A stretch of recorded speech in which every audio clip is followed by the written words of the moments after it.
नमस्कार। आज हम द्वितीय वर्ष हिंदी साहित्य के प्रथम प्रश्न पत्र में रीति काव्य सुमन में संकलित बिहारी के दोहे पढ़ेंगे। बिहारी का पहला दोहा है, मेरी भव बाधा हरो राधा नागरी सोए, जा तन की झाई परे श्यामु हरित दुति होए।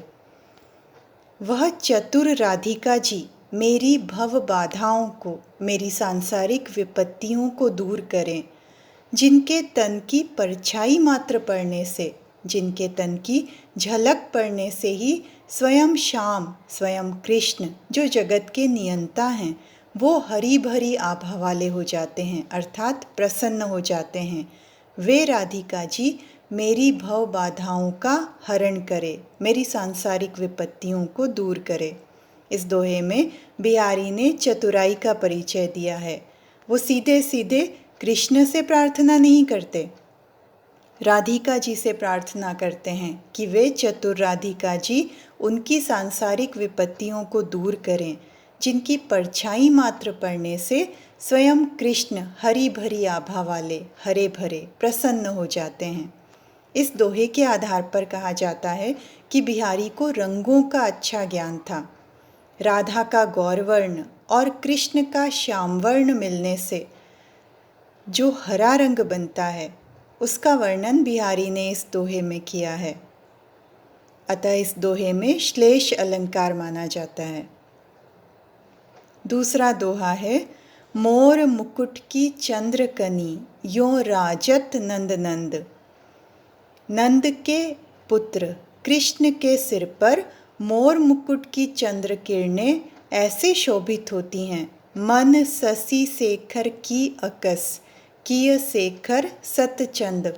मानो शशि शेखर शिवजी जिन्होंने अपने मस्तक पर चंद्रमा को धारण किया है, उन शशि शेखर की तुलना में मानो कृष्ण ने अपने सिर पर 100 चंद्रमा बिखेर रखे हों। उनके सिर पर मोर मुकुट की चंद्र किरणें इस तरह से सुशोभित होती हैं, मानो शिवजी के शशि से उनके सिर पर जो चंद्रमा की शोभा है, उसकी तुलना में कृष्ण ने अपने सिर पर 100 चंद्र बिखेर रखे हों, अर्थात उनके सिर पर चंद्रमा की आभा उनसे 100 गुना अधिक है।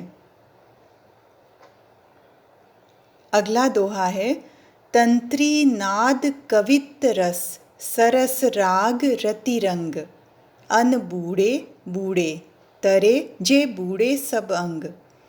बिहारी कहते हैं, तंत्री नाद, कविता का रस, काव्य रस, सरस राग और प्रेम का रंग, इनमें जो अन बूढ़े रहते हैं, अर्थात जो पूरी तरह इनमें डूबते नहीं हैं, चाहे वो तंत्री नाद हो, काव्य रस हो, सरस राग हो, संगीत हो या प्रेम हो, इनमें जो पूरी तरह तल्लीन नहीं होते, पूरी तरह डूबते नहीं हैं, एकाग्र नहीं होते, वे डूब जाते हैं, अर्थात उन्हें इनमें कोई उपलब्धि प्राप्त नहीं होती। लेकिन वे तर जाते हैं, जे बूढ़े सब अंग, जो सभी अंगों समेत इनमें डूब जाते हैं, जो पूरी तरह इनमें तल्लीन हो जाते हैं, पूरी तरह इनमें केंद्रित हो जाते हैं, उन्हें उपलब्धि प्राप्त हो जाती है, वे सब कुछ सीख जाते हैं।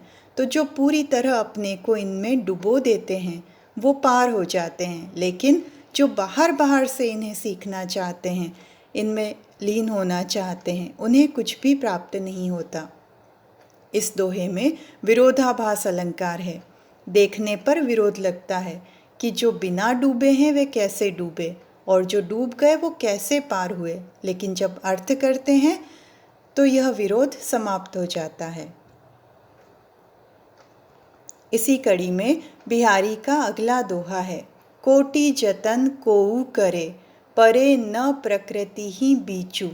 बिहारी कहते हैं कि कोई करोड़ों उपाय करे, लेकिन फिर भी उसके मूल स्वभाव में, उसकी प्रकृति में परिवर्तन नहीं हो सकता।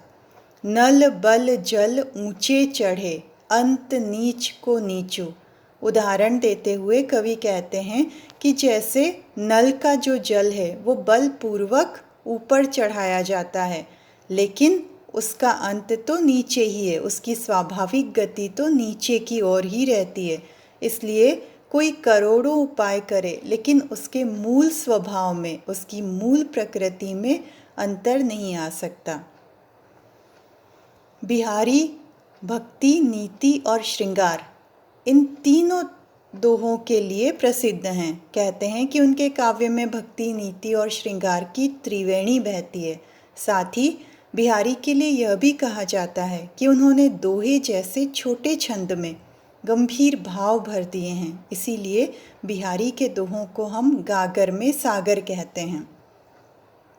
बिहारी का अगला दोहा भी नीति का दोहा है। जप माला छापे तिलक, सरे न एको कामू, मन काचे नाचे वृथा, साचे राचे रामू। इस दोहे में बिहारी ने बाह्य आडंबरों पर चोट की है। बिहारी कहते हैं कि जप, माला, छापा और तिलक, चाहे ये सब लगा दो, ये सारे बाहरी आडंबर कर लो, जप कर लो, माला पहन लो, छापा लगा लो, तिलक लगा लो, लेकिन इनसे एक भी काम सधता नहीं, पूरा नहीं होता।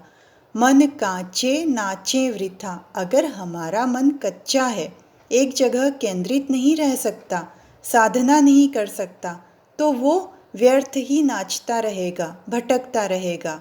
साचे राचे रामू, और अगर वो सच्चा है तो वो राम में रचता है, वो राम में तल्लीन होता है, ईश्वर में तल्लीन होता है, भक्ति में लगता है। बाकी सारे बाहरी आडंबर है। मन अगर सच्चा है, केंद्रित है, साधना करने वाला है, तो वह ईश्वर भक्ति में प्रसन्न होता है। बिहारी का अगला दोहा है। या अनुरागी चित्त की, गति समुझे नहीं कोय, ज्यों ज्यों डूबे श्याम रंग, त्यों त्यों उज्ज्वल होए। बिहारी कहते हैं कि इस अनुरागी चित्त, इस प्रेमी हृदय की गति को कोई समझ नहीं सकता। यह जैसे जैसे श्याम रंग में डूबता है, वैसे वैसे उज्ज्वल होता है।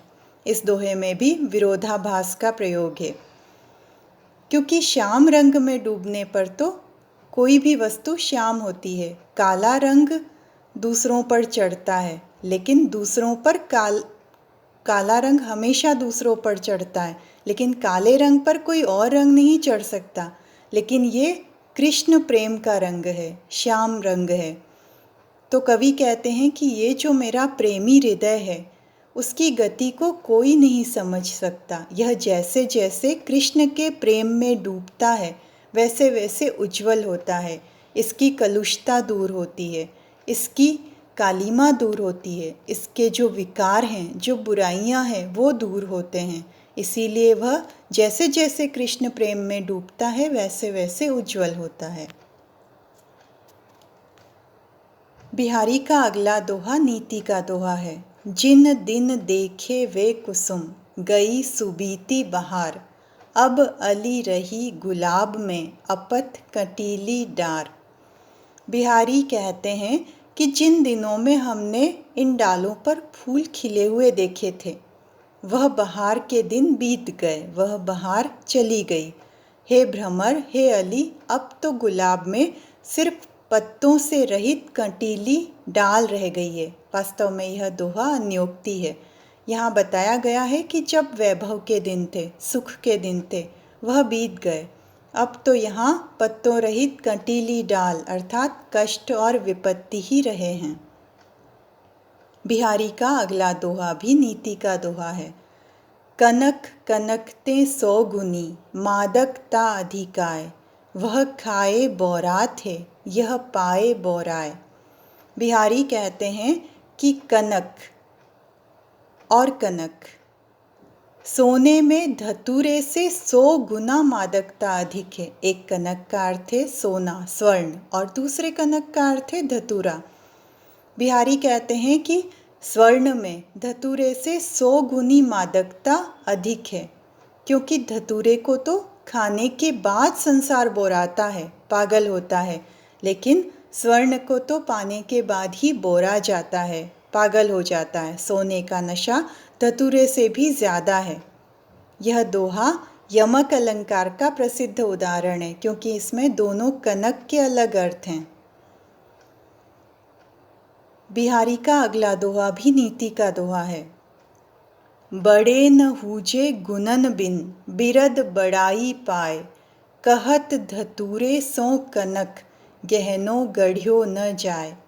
बिहारी कहते हैं कि कोई व्यक्ति गुणों के बिना बड़ा नहीं हो सकता, चाहे उसे बहुत ही बड़ाई मिल गई हो सकता है क्षण भर के लिए, थोड़े समय के लिए बिरद गाकर या यश गाकर उसने बड़ाई पा ली हो, लेकिन जब तक उसमें वास्तव में गुण नहीं होंगे तब तक वह बड़ा नहीं हो सकता, महान नहीं हो सकता, ज़्यादा समय तक उसका सम्मान नहीं हो सकता। इसका उदाहरण देते हुए कवि कहते हैं कि वैसे तो हम धतूरे को भी कनक कहते हैं, लेकिन हम उससे गहने नहीं बना सकते। स्वर्ण धातु में वह गुण है कि उससे गहने गढ़े जाएं, धतूरे से गहने नहीं बनाए जा सकते। कहत धतूरे सो कनक, गहनो गढ़ियो न जाए। धतूरे को कनक कह देने मात्र से उससे गहने गढ़े नहीं जा सकते। वैसे ही व्यक्ति में जब तक गुण नहीं होंगे तब तक वो बड़ा नहीं हो सकता, भले ही कुछ समय तक उसे झूठी बड़ाई मिल जाए। अगली कक्षा में हम बिहारी के कुछ और दोहे पढ़ेंगे। धन्यवाद।